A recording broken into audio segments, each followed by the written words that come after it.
ẹ kú dédé àkókò yìí gbogbo ẹ̀yin olólùfẹ́ ìkànnì Jígí Alára, ìkànnì 24 tó fi ìkàlẹ̀ sí ìlú Ìbàdàn, ìpínlẹ̀ Ọ̀yọ́, ilé tí a ti ń sọ ọ̀rọ̀ bí àkọ́lé ìtàn tó jẹ́ wípé pẹ̀lú ìmísí Odùduwà ní gbogbo ọ̀rọ̀ tó ń jáde láti ẹnu wa.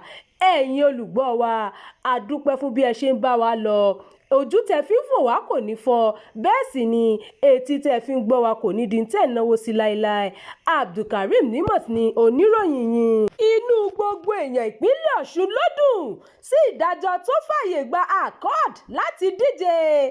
Adeleke ni wọ́n fẹ́, ìjọba Ọ̀ṣun yànnàná ọ̀rọ̀ lẹ́yìn tí ilé-ẹjọ́ kòtẹ́milọ́rùn ti pàṣẹ pé ẹgbẹ́ òṣèlú accord àtàwọn yòókù tí ilé-ẹjọ́ gíga sọ pé wọn kò lè díje nínú ìdìbò tí ó ń bọ̀ yìí. Ìjọba ìpínlẹ̀ Ọ̀ṣun ti sọ èrò ọkàn wọn lórí ìdájọ́ náà àti ìgbésẹ̀ tó kàn. Agbẹnusọ fún gómìnà Adémọ́lá Adeleke Ọláwálé Rasheed tó bá ilé-iṣẹ́ ìròyìn sọ̀rọ̀ lórí ìdájọ́ náà sọ pé kì í ṣe gómìnà nìkan ni ìdájọ́ ọ̀hún dùn mọ́ o, bí kò ṣe gbogbo ọmọ ìpínlẹ̀ Ọ̀ṣun pátá. Nínú àlàyé agbẹnusọ gómìnà Adeleke náà ló ti ní ìdájọ́ àkọ́kọ́ yẹn kò bófin mu Nàìjíríà mu, ìdájọ́ abẹ́ ilé ni. Ìkejì ni pé ó tún tàpá sí ìdájọ́ tó ti wà nílẹ̀ nílé ẹjọ́ gíga. Gbogbo wa lọ́ṣun ti mọ̀ pé irọ́ ni. Ó ní èyí ni gómìnà ṣe fi àtẹ̀jáde síta pé kí aráàlú fọkàn balẹ̀ kí wọ́n má ṣe jà nítorí orúkọ accord yóò wà lórí ìwé ìdìbò lóṣù kẹjọ tí ìdìbò yóò wáyé.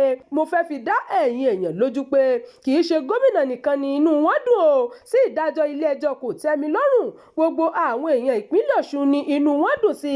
Agbẹnusọ gómìnà náà fi kún àlàyé rẹ̀ pé ọ̀pọ̀ èèyàn ló fẹ́ràn gómìnà Adeleke tí wọ́n sì fẹ́ kó jẹ́ pé òun ni yóò máa tẹ̀síwájú nípò rẹ̀. Aráàlú fẹ́ràn Adeleke, òun ni wọ́n fẹ́ kó máa tẹ̀síwájú nínú ìṣèjọba Ọ̀ṣun. Agbẹnusọ gómìnà ló ṣàlàyé bẹ́ẹ̀. Ọláwálé fi kún àlàyé rẹ̀ pé ikọ̀ ìpolongo ìbò fún gómìnà Adeleke ti bẹ̀rẹ̀ ìkéde náà lọ́jọ́ Ìṣẹ́gun ọ̀sẹ̀ yìí, níbi tí gómìnà fúnra rẹ̀ ti kéde àwọn èròǹgbà rẹ̀. Ọjọ́ 15 oṣù kẹjọ ni ìdìbò yóò wáyé.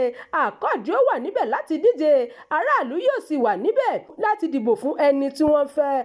Ọláwálé Rasheed ló sọ bẹ́ẹ̀. Ó fi kún pé èrò rẹpẹtẹ ló wà níbi ètò náà, èyí tó fi hàn pé gómìnà Adeleke ní àwọn èèyàn Ọ̀ṣun fẹ́ bó ṣe sọ. Gẹ́gẹ́ bí agbẹnusọ gómìnà Ọ̀ṣun náà ṣe wí lórí ìgbésẹ̀ tí wọn yóò máa gbé bí ọ̀rọ̀ yìí ṣe ń lọ, ó ní ìjọba tí kò fẹ́ràn jàǹdùkú ni ìjọba gómìnà Adeleke o. Ó fi kún pé kò sóhun tó lè ṣẹlẹ̀, ilé-ẹjọ́ ni gómìnà Adeleke yóò máa lọ láti yanjú ọ̀rọ̀. A kò ní hùwà jàǹdùkú kankan. Ìjọba tó fẹ́ràn àlàáfíà ni ti gómìnà Adémọ́lá Adeleke.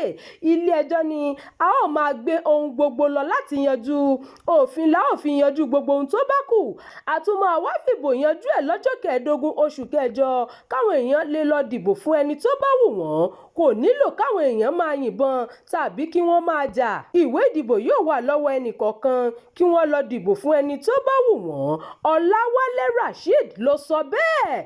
Ìròyìn fún ti àkókò yìí kò ní jù báyìí lọ. Ẹ má gbàgbé láti tẹ̀lé ìkànnì yìí.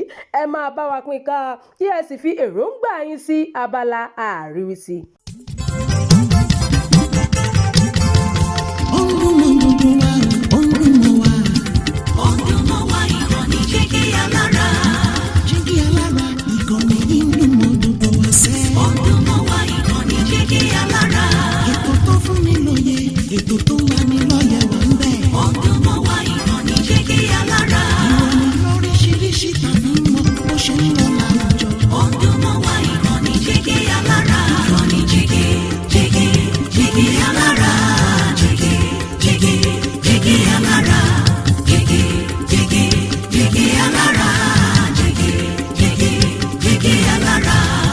Ìkànnì Jígí Alára 24, bàbá gbogbo Jígí Alára. Bàbá ló gudu. Èmi ní kí n wá ṣàlàyé fún yín pé àwa ti ń lọ ni. Èmi àti ìyàwó mi a ti ń lọ. Òun ni wá ṣàlàyé fún yín. Ó ti jáde bàtà bàbá mi ni. Bàtà bàbá mi. A retí láti ìjọ ẹ̀. Ṣé ti pín ogún bàbá yín? Ọ̀rọ̀ pé wọ́n pín ogún bàbá mi kọ́ àní bàtà bàbá mi tó fẹ́ ṣòní Jígí Alára TV. Ó ti jáde sórí YouTube. ó ní lọ sọ. ṣe ni pọ́ńṣẹ́ gbogbo aláyé.